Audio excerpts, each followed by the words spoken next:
मेरा ये भाव नहीं कि मैं किसी दूसरे की चर्चा करूं, पर यहां नहीं, बाहर की धरती पर रहने वाले हजारों सैकड़ों की संख्या में लोग भजन में लग गए।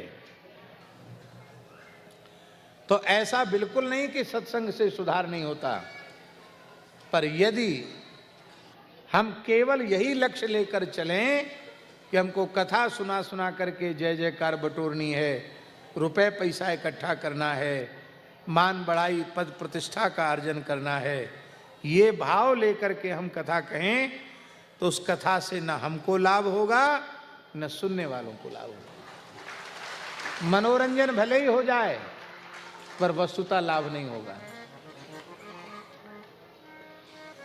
कथाओं के माध्यम से न सीधे सीधे न प्रकारांतर से किसी भी प्रकार की कोई मांग जांच नहीं रखी जाती है। दक्षिणा हम कथा की लेते ही नहीं, एक फूटी कौड़ी नहीं लेते। जो भगवत इच्छा से बिना संकल्प के बिना कामना के जो चरणों में आ जाता है वो ठाकुर सेवा, गौ सेवा, संत सेवा, उत्सव महोत्सव में लग जाता है।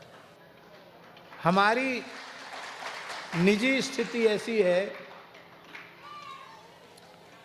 कि हमको कोई ले जाए अपने साथ और हम भटक जाएं, भूल जाएं, तो हमारे पास रिक्शा के लिए भी भाड़ा नहीं है, क्यों? हमारे पास जेब ही नहीं है।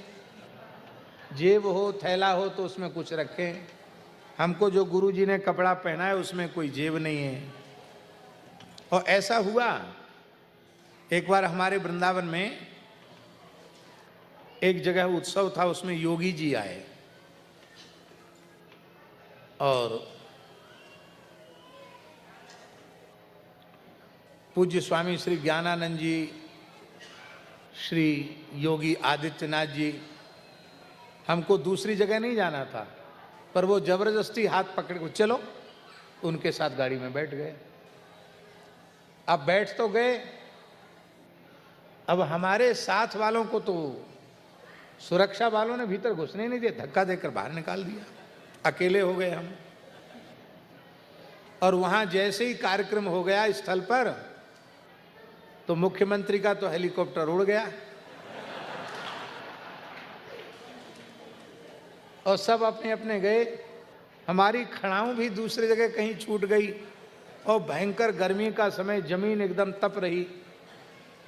कोई व्यक्ति नहीं मेरे पास, एक व्यक्ति नहीं था साथ में, गर्मी का समय था। हमने कि चलो अब तो मलुक पीठ तक पैदल जाना पड़ेगा, कम से कम जूता चप्पल होता तो नीचे गर्मी से तो बच जाती, भयंकर गर्मी। और थोड़ा चले थे कि एक लड़का मिला, मोटरसाइकिल वाला। उसने मोटरसाइकिल रोक के कहा, गुरुजी प्रणाम, कहाँ जा रहे हैं आप ऐसे नंगे पैर? हमने कहा जा तो रहे हैं मलुक पीठ, आपके साथ कोई नहीं है? हमने कहा हमारे साथ भगवान है और कोई नहीं है।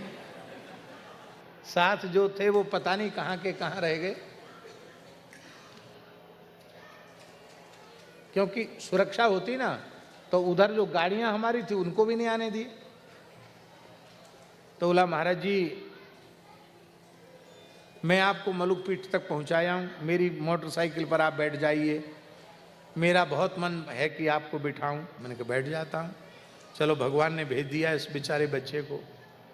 तो मोटरसाइकिल पर हम बैठे और तब वहाँ पहुँचे। और हमारे जो लोग थे वो बेचारे अलग, वो चिंता कर रहे थे। हमारे साथ जो संत रहते, महाराज जी कहाँ गायब हो गए, कहाँ गायब हो गए, कहाँ गायब।